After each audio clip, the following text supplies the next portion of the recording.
Welcome back to another episode of the Barbell Lifestyle Podcast. I'm your host, Christina Lynn, and I'm here with my co-host, Marissa Roy. And in today's episode, we are going to do, I guess, my second birth story, which is kind of weird to say.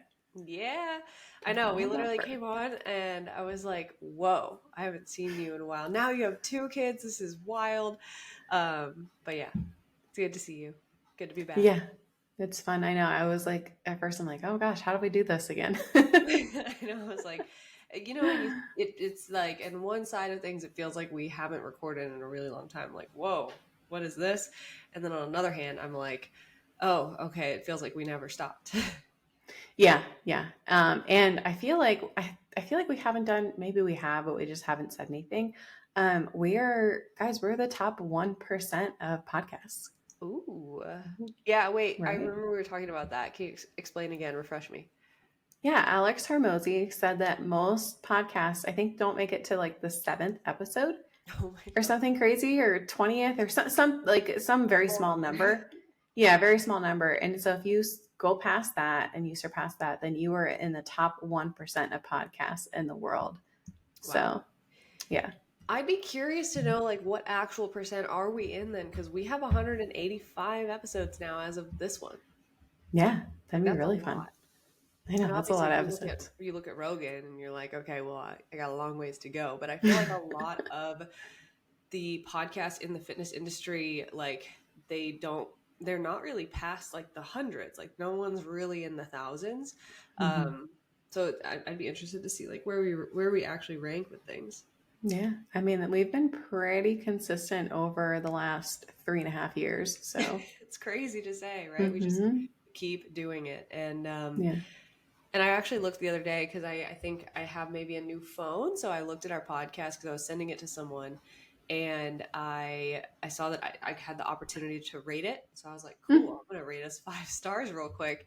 And we have 60 ratings and we have a 4.8 review. So, I mean, if you guys are listening and you've been listening for a while or you're new here, you appreciate this content, go ahead and just leave that rating, leave that review.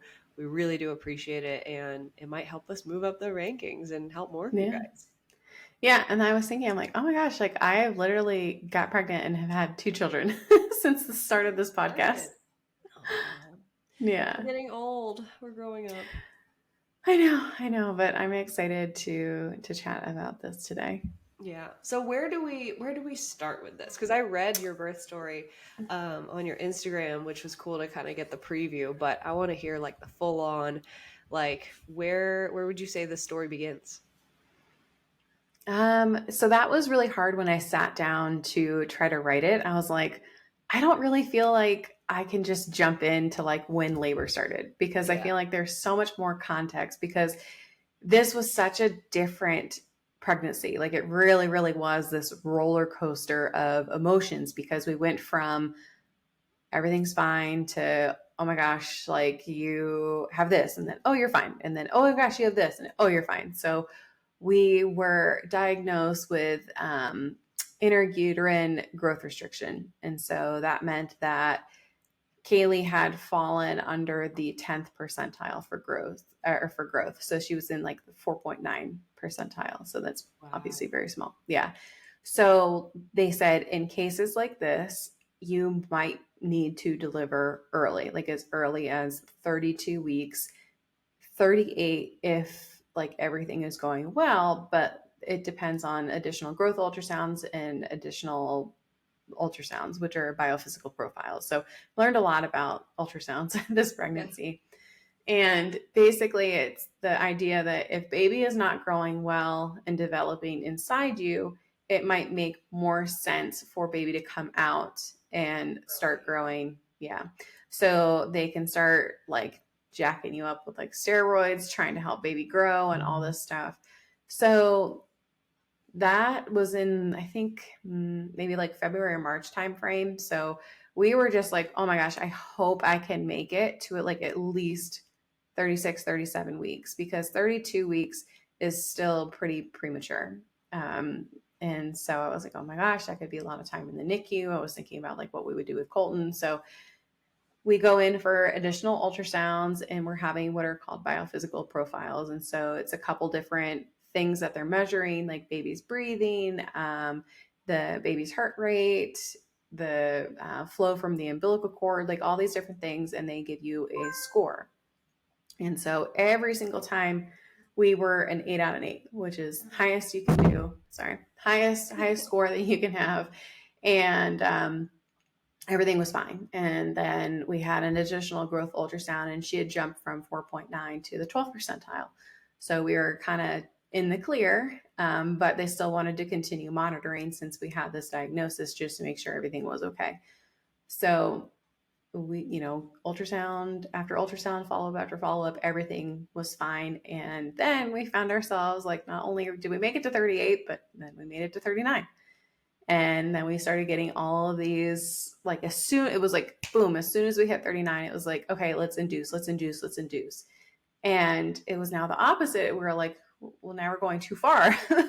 And originally, like, our due date had gone from June 5th to June 11th. Like, that was they had moved some things up.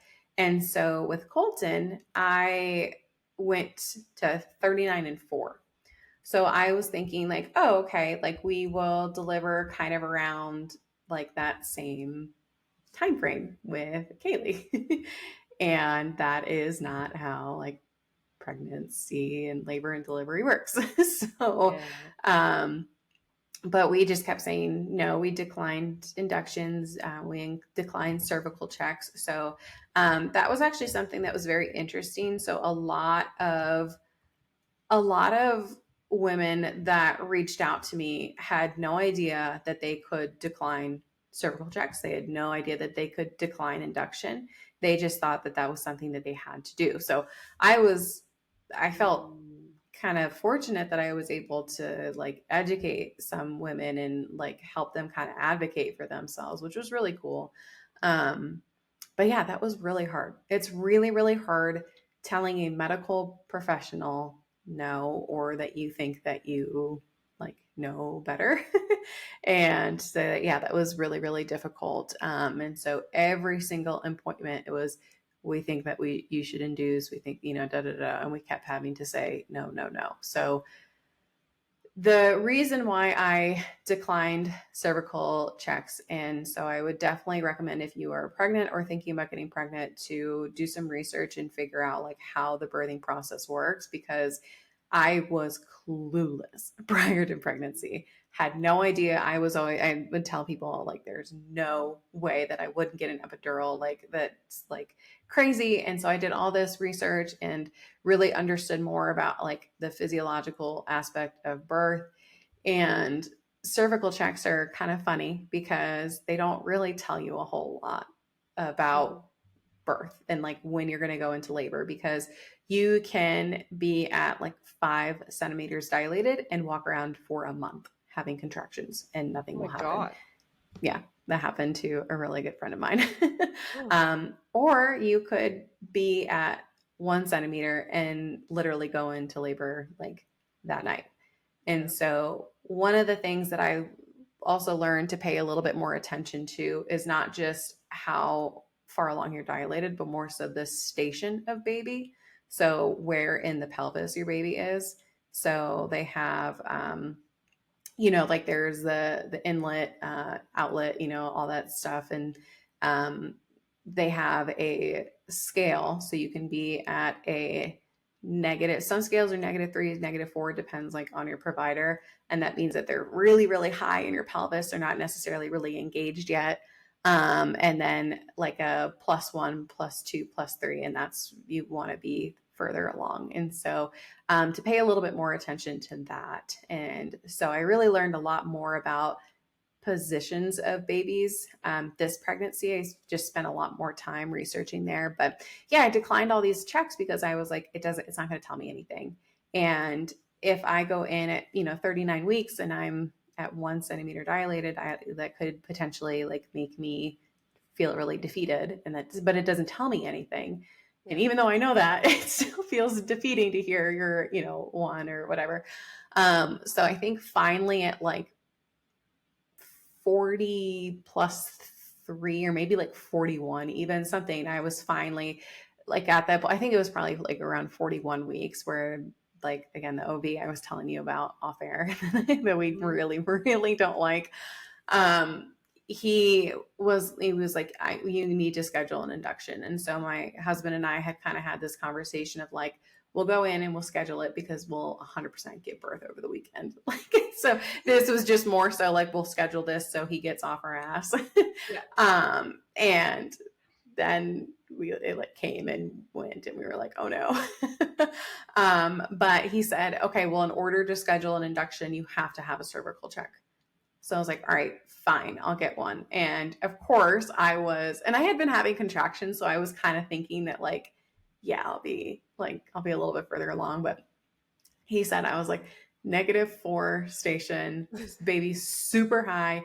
He was like maybe 1 centimeter dilated and like 50% effaced. So at least we had some amount of progress, Yeah. like with the ripening of of my cervix, but still not like a great Bishop score. So again, that's another thing I would research, is you have something that's called a Bishop score, and then they take into a couple different, again, station effacement, things like that, your dilation, they give you a score. And so another thing that I learned is the Bishop score can have um, I think it's like a 8 or higher, and it's a good indication that the induction will be positive and work. And, and then anything lower is it may not take. And so it's probably not a good idea to be induced, and you want to give yourself a little bit more time. Yeah. As if there are no medical complications. So that's something I really want to put out is like, I decided to decline an induction because there was no reason medically that they could tell me why I needed one other than the fact that I was past due. And going back into like back in the day, like you used to just have a pregnancy month and they would just say, you're going to give birth sometime this month. And now they give you a specific day and this is your due date. But only 4% of women actually give birth on their due date. And so there's just this arbitrary, like you need to deliver right now. And so I was telling my husband, I was like, I wonder if they hadn't like put all this pressure on me, if I would have maybe gone into labor like naturally, like sooner, because I didn't feel this like overwhelming, like this, I don't know, and I kept telling my husband, and I had some crying sessions because I was like, I feel like I'm doing something wrong. Mm-hmm. Like I was like, if I just need this like combination, if you just eat this many dates and this much pineapple and do this amount of curb walking, then like you would unlock this magical, like, and I'm sure a lot of women at the end of their pregnancy feel the same way because they're like, just get this baby out of me. But yeah, so I just told him, I was like, I feel like I'm doing something wrong. I'm not doing enough. Like I'm just something. But, and I told my provider, I was like, yeah, I want to let my body and my baby let me know when they're ready. And he's like, that's not how it works. But super interesting. So babies will actually release a hormone to tell mom it's time to get things rolling. So I'm like, it is your baby. It is your baby telling you. So just a lot of different things where I was like, I just really don't like this guy. And then yeah, so then to hear like, okay, like things are not moving, but I still, in the back of my mind, I was like, we're gonna give birth over the weekend. Like we don't even have to need, like we won't even need this appointment. And then like we needed the appointment, and I was like, crap. And then we had another appointment later with another OB who was a little bit more accepting and like understanding of like, hey, there's no medical reason. So like if you want to, like, of course I have to tell you and let you know, like I had to put in your chart that we've counseled you for an induction, because from the hospital side of things, they want to reduce risk and liability. So they have to put into your chart and counsel you that they push for an induction. And that it was very, very clear. I was reading their notes, and these are like patient notes, so I can go in and see this. So I was like, I can only imagine what they were saying like behind my back or like to each other. Like they were not nice in my patient notes, like very, very, patient declined induction, patient declined this despite risk of da da da. It was like, but yeah, so it's more of like a liability thing for them. So, we scheduled the induction, and then we went in, and my husband and I kind of decided, we were like, we're not going to be admitted. We're going to just go in and do something called a non-stress test. So they basically just hook you up. And if you're having contractions, they will monitor baby's heart rate and just see how they're doing for about 20 minutes. And if there's no sign of distress, then you pass the non-stress test. And so we did that, and the nurses told us, "Hey, your blood pressure's fine. Like baby looks wonderful." So we had the OB at the induction. She's like, "We strongly recommend that you stay, but like we cannot physically force you to stay here if you want." So we were like, "Cool. Like we got an ultrasound and follow up tomorrow morning. Like that's what we're gonna do." And they're like, "All right." So we went in for the ultrasound, another biophysical ultrasound, biophysical profile, and everything was fine. We had another 8 out of 8. But because we had been having all of these super last minute appointments, we had like a 3-hour break in between the ultrasound and our follow up. And my in laws were with Colton at the house. So my husband and I were like, well, let's just take advantage of not having a kid. And we decided to go grab lunch. And like that week or the week prior was the first time we had gone on a date in like 2.5 years by ourselves. So I we were like, saw let's that. take, That was like, yeah, whoa. yeah, because we don't have family here and like we don't really want to hire babysitters with the kids so young. So, but yeah, so we were like, let's take advantage of his parents, my in-laws being here. And so we went out we had been watching Shogun. I don't know if you have heard of that series. What'd you call it? What'd you say? Shogun. Oh, is it that like Asian show? Mm-hmm. Okay, nice. No, I haven't seen Yeah. it. Okay. Highly recommend. It was really, really good. So he's been reading this book called Musashi, and we were watching Shogun. So he was like really into all this like Japanese like culture and heritage and all this stuff. And so we were joking about going to Sakura, Nice. and sure enough, we ended up going, and we were like, oh, let's get like spicy tuna, like spicy sushi, like anything to help progress labor. And we just like went on a date. We were having fun, and like I was having contractions, but like I had been having them kind of on and off for the past like 2 weeks, and so I didn't really think anything of it. And then we went to Sprouts to just like walk around and grab some snacks, and which is hilarious after work or after lunch. And then we went to just kind of drive around and look at neighborhoods, and we were looking, and we were just like having fun. And I was having contractions, and I noticed they were getting a little bit. I don't even really want to say stronger, but just more. I don't know, something. And I kept telling him, I'm like, oh, like I'm having them, but it wasn't anything crazy. Like I'm still talking, like they felt just kind of like more like intense Braxton Hicks, if anything. But I could like kind of move around and they were fine. So we get back to the follow up, and it was like 3:30, and I don't think we really saw her until about 4. And at that point I was like, I'm having contractions. Like, I know that they're feeling a little stronger. So I was super like, yes, something's going to be happening. And we had the cervical check, and it was literally the same as it Oh was my like gosh. 4 days prior. And that's what I mean when it comes to cervical checks, because I was defeated. I was like, how in the world are we still here? And I will say that, cervical exams are a little bit subjective if you have someone different, because it's based on like feeling, right? And like, so all this stuff. Yeah. So I'm like, it could be a little bit different, but like, she was like, there's nothing happening. She Yeah. was like, literally the exact same score. And so she was like, because I mean, at this point I was 41 in 6 days. So really, really far along. I actually went a lot further than I thought they were going to let me. And she was like, because of what we saw on the ultrasound today, like there was kind of like particles floating around in the amniotic fluid.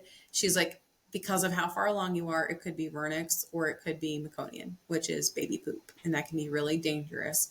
And she was like, I highly, highly, highly recommend that you go in for an induction tonight, like today. The earlier the better. And so I was like, okay, we talked about it, and we're like, okay, can we go in tonight, like after we put our son down to bed? She's like, cool, yeah, we'll do it. So we scheduled that for 8 p.m.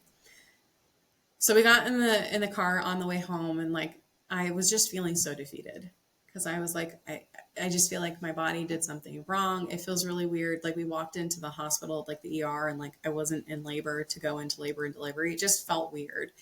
And on the way home, I was like, well, like baby's got 4 hours to like make her debut. Kind of said that jokingly. And then we got home and the OB said, make sure that you have your phone on you because there's a potential that they could like bump you if they get really busy because you're a scheduled induction. If they have people come in that are going into labor naturally, they might need to bump you back. And so we're like, cool. So we get home and, feeling just a little somber. And we decided like, all right, well, we're just going to have like leftovers. And we're sitting there with my in-laws. And at one point I had to kind of like stand up and I was like, ooh, like that was kind of like a little uncomfortable as far as a contraction. But again, I just didn't think anything of it because Yeah. we're, whatever, labor's not happening. And then we were eating and we were like, okay, well, like, I guess for me, I loved in the birth story, I was like very on brand. Like at 41 and 6, I went to go finish packing my hospital bag. And like I had all of it in a pile, but I just hadn't physically put it in a bag. I think the really awful Instagram influencer in me, it was like, oh, I'll film a hospital, pack my bag with me, but I just didn't do it. But so I started packing, and then I was having to kind of like not breathe through some contractions, but like I could definitely feel them starting to kind of pick up in like intensity. And I was like, oh, this is kind of interesting, kind of fun, but it didn't really think anything of it. And then at one point, my husband's like, hey, let's just like go out and like get some fresh air, go walk, like go get the mail. And so we were walking. I did some last minute like curb walking, and yeah, at that point they were feeling more intentful with the contractions, which was fun compared to like Braxton Hicks, which was kind of like practice. And I would say maybe around I think around 7:30, I hopped in the shower just to like shave. So TMI, if you go back and listen, or if you've listened to my previous birth story, I get stitches in places where I didn't think you needed to get stitches. So I was like, well, I just want them to have a clean slate. They need to stitch me up and be able to see everything. So I was wanting to shave and just kind of feel more fresh going to the hospital. And then we put our son to bed. And at one point during like the story, I had to like turn my head and like breathe through a contraction. And so they were definitely starting to pick up. And then I also was like, well, it's still really, really, really early. Because at this point, it was just like an hour or two. And I was like, and with Colton, we labored for like 36 hours. So I was like, all right, like really need to like buckle in and just like get my head on. And I was like, I didn't get to labor in the tub last time. So that's something I really wanted to do. So I like, got the tub ready and like put some like bubble bath, stuff. And I was just kind of like working through some contractions, and then started really to like needing to like work through them and like breathe through them. And then my husband he downloaded a contraction timer and started to time them. And because I told him like the other thing, it's having that foresight of like, okay, this is what happened last time, so this is what I need from you this time. And I was like, I don't want to mess with the contraction timer. I don't want to think about anything. I don't want to do anything. Like, I just want to focus on how I'm feeling. Yeah. And so he's like, cool. So he did all of that, which was fantastic. So I was like, I think I was so focused on like pressing start and stop and like focusing on what the app was saying that I just wasn't like as in tune, I guess. I don't know. I feel this way, but I could be totally wrong, and things could have happened the exact same way. And the other thing I told him is I want to keep moving. Like, so I was like packing the house and moving and going and, getting the mail. And so I was very, very active. Whereas last time I just kind of like sat on the couch backwards and just like was breathing through everything, but I wasn't moving. So I think that was really helpful. And again, but also with second pregnancy, again, your body's like, we've done this, we know what to do. And then, I mean, the contractions like really, really, really sped up in intensity. I mean, I had screenshotted I only have three screenshots. I think my husband had only timed like 22 contractions total, before he stopped. And, but they went from like 8 minutes apart to 6 to 4 to 4 to 4. Like they were like really, really close. And so one of the things that they tell you is not to go into the hospital until you have, it's like 551 or 115 or something like that, where it's like your contractions are lasting about 1 minute apart every 5 minutes for an hour. And if we had listened to that, like we would have given birth like at the house. Yeah. So it had really only been a short amount of time. I think it was only 3 contractions where they were 4 minutes apart. And then the app was like, hey, you should start getting ready to go. And then it was like, or if this is like not your first pregnancy, like you should go in now. And Ah. so my husband was like, hey, like we need to go. And I was like, no, we're fine. Like we have time. Like I want to do a few more contractions. And like I was just like, we're gonna You be were here chilling. for I know, I was like, we're gonna be here for quite some time. So I did a few more in the tub. And then again, we had our scheduled, oh, I forgot to mention. Um, Before we put my son down, I had a missed call. And so I called back and it was a hospital and they said, hey, we got busy. We need to bump you to 10. So we're like, cool. So I had a little bit more time. That's why I wanted to go labor in the tub because I knew we had some additional time. So I think I got out of the tub around like 9:15, 9:30 or something like that.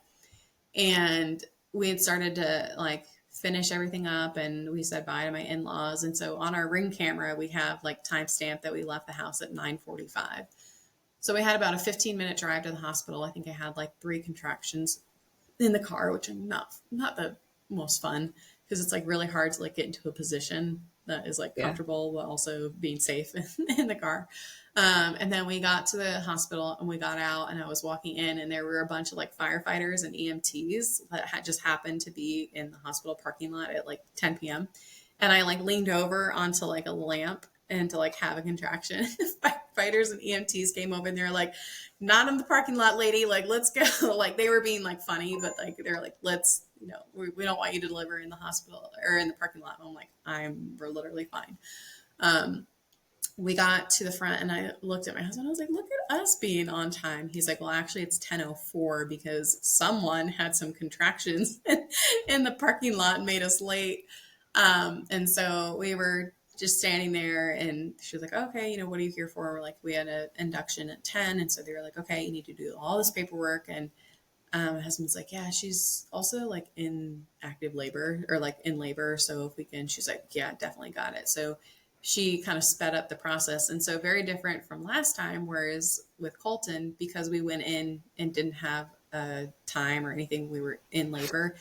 It's like, I guess, policy that they have to put you in a wheelchair and like wheel you up. And this time they just were like, okay, it's on the second floor, like, see ya. And so we like walked over and it was just kind of weird. And so we're like, all right. So I think we got up there at like 10:15, 10:20.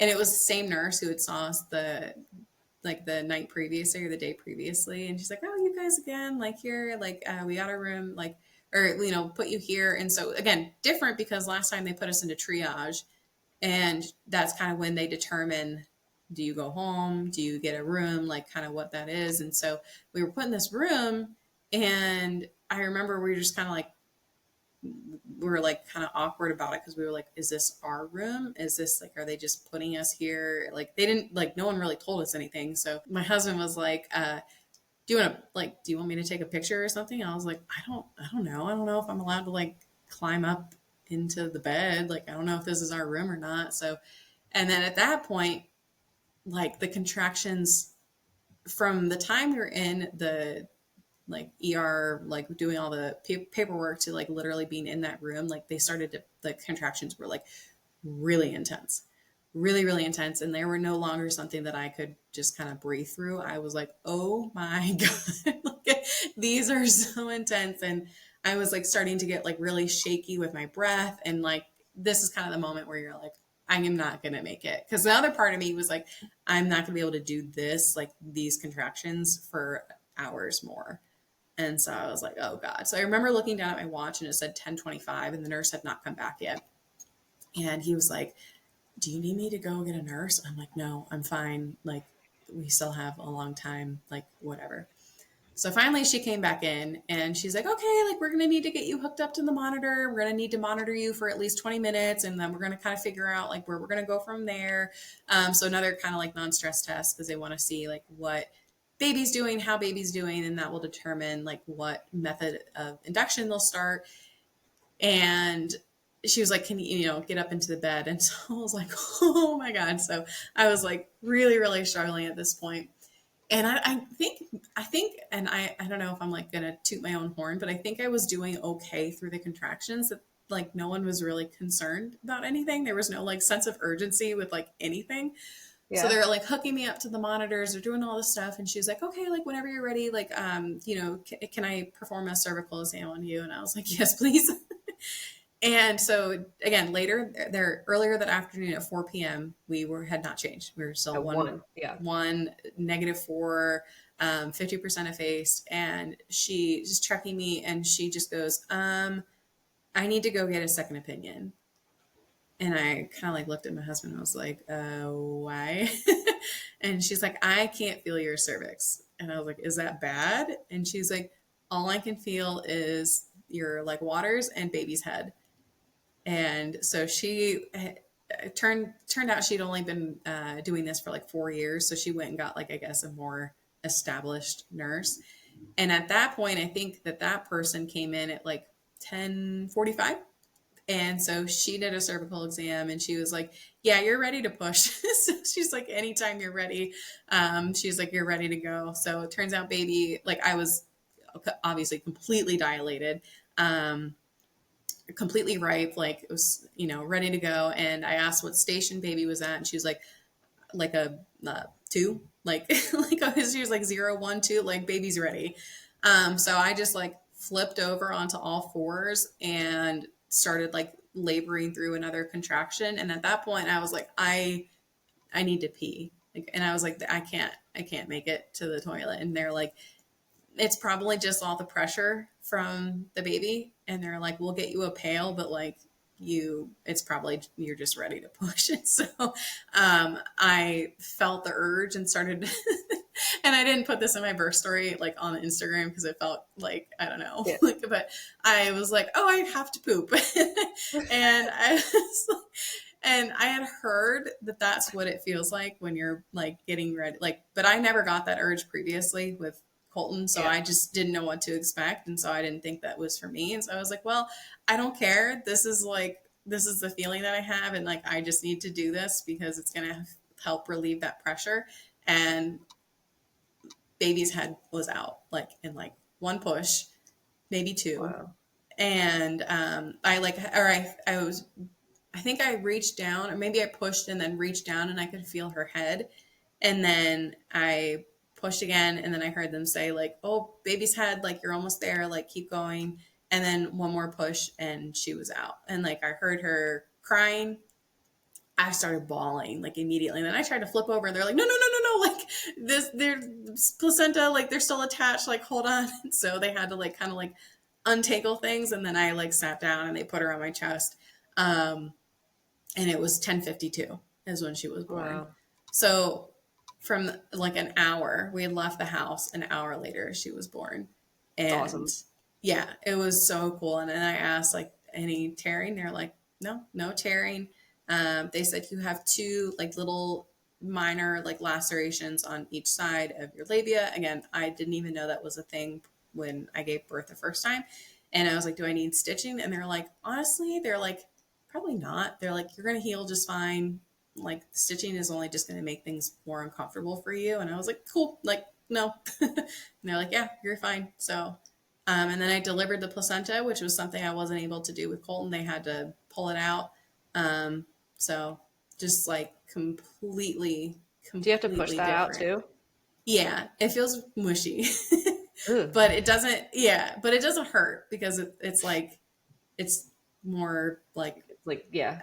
It feels almost more like you're like passing like a clot or something. Like That makes sense. Yeah. But yeah, just completely different. And the nurses were like, I can't believe that she just did that with like no anesthesia, like no medication. So I guess it doesn't really happen that often when people want to go in and do it naturally. But it was just So such a different experience. Like, and my recovery has been night and day difference. Like, I'm walking like I'm like which sounds crazy, but like I couldn't walk around the house like without being in a lot of pain, and like I felt like I just like waddled for like a month.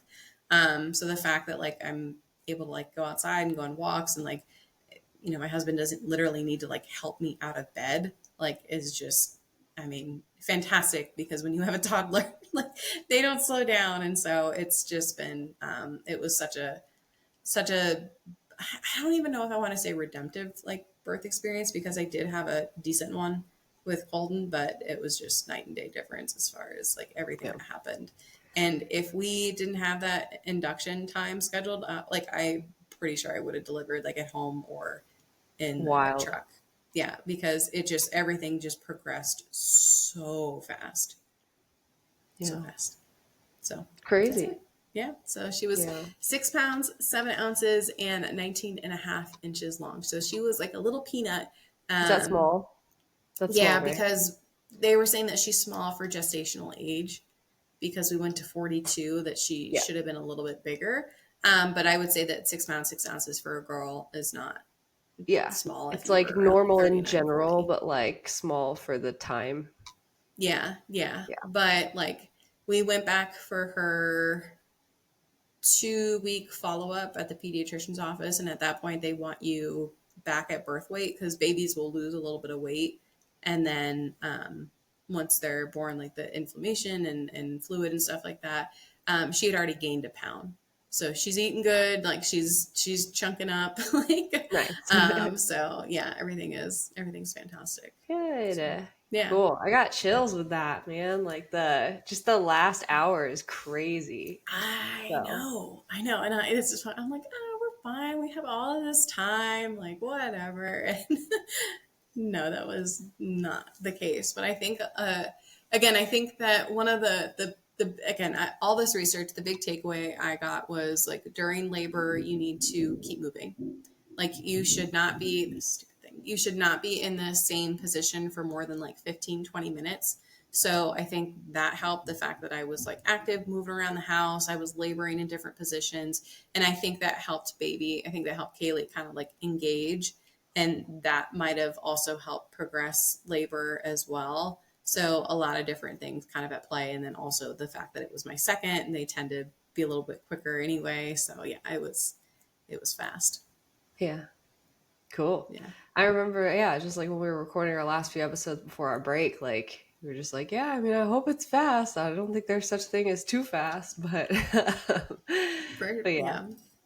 That's Yeah. funny. And I think it's so funny where I was like, well, she's got 4 hours, and like, No, yeah. spoken into existence. Oh, and I will say, I forgot to mention, at that last appointment that we had, we did ask the OB to do a membrane sweep. And so what that is they do a cervical check, and then they tried to separate the amniotic sac from your uterus, and that the idea is to help kind of induce labor. And so we asked her to do a membrane sweep, and she said that she tried, but baby was still so high that she was like, I don't know if I did anything. So I was having contractions prior to that appointment. So again, I don't know if she actually did anything, or if she did, and then that's labor just like progressed from there. So that could have been it too. So I don't know. She wasn't sure if she did You're it. trying So to give her some credit, right? yeah. Yeah. So yeah. Cool. Well, I mean, is there anything else on the story, just like takeaways that you have had from that? Because I feel like a big one for me is like just how challenging it can be to challenge the doctors in the Western medicine system, but like to kind of trust yourself and your research if you've done it, and like to go with your gut. Yeah, that would be the big thing. And then and the other aspect of it is the education part, because had I not done that research on my own, I wouldn't have felt comfortable advocating for myself. And I wouldn't have felt like, oh, I can say no, I can decline this, I can do this. Like, so that was really, really helpful. And then the other thing was communicating all of this to my husband. because he was very supportive. And the day before we went in, or the day of the induction, was really hard for me because I was kind of feeling like, we'll just stay and do it. And he was very much like, this is what you want, so we are not going to do this unless you. And I was like, nope, you're right. Like, and because it's hard, you feel like these doctors are in a position of power, and it's very hard to say no to someone of authority. And you want to feel like you're being a good patient, you're not being defiant, like you're not, going against, their wishes. And so communicating that to him, he was able to hold me steady and, like, keep me from, what I wanted to do. And I will say that the other aspect of things is, for, like I mentioned, the Arrive study for first time moms, the study did show, I guess, a small percentage of a decreased risk of C-section and, stillbirth. And so, I'm not going to say that you should, like, always say no, or that there aren't medical reasons to be induced or anything like that, because there absolutely are. But the fact that they couldn't tell me anything other than the fact that you were past due. It was not because she is experiencing XYZ, or because you have high blood pressure, or because of this. Like, there was nothing. So that helped me really, really feel good in my decision to say no. And so all the podcasts, all the YouTube, all of the, the birthing course, everything I did made me feel very comfortable in my decision. So definitely advocating for yourself, but being very educated of the process and what is supposed to happen. Yeah. I would say that, and education on the part of the husband, because if your husband is not also, like, not just supporting you, but knowing why, Yes. like, Yep. that's a big part of, like, the conviction to, like, stand strong in that, because a lot of times, like, it's tough to both be on the same page with that. So really Yeah. cool. Yeah. Especially because it's like, if they don't know anything and then they're hearing from these medical professionals, you need to induce, you need to do, that's scary. That's really, really scary. And he was very much like, nope. Yeah. So he was a little bit more like, you should have been more like, um, strong, or you should have said this, or should have. And I was like, well, you could say it too. But no, he was really, really, really, really helpful. And yeah, the big thing is why is like, I want to deliver naturally because, like, XYZ. And so he experienced that with our first. And so he saw the benefits of that and the recovery aspect of things. And so he was very, very much on, like, we were 100% on board together. So yeah, the knowing the why makes a really big difference. Love it. Yeah. Cool. Yeah. All right. Well, is that it for today? Yeah, I think that's it.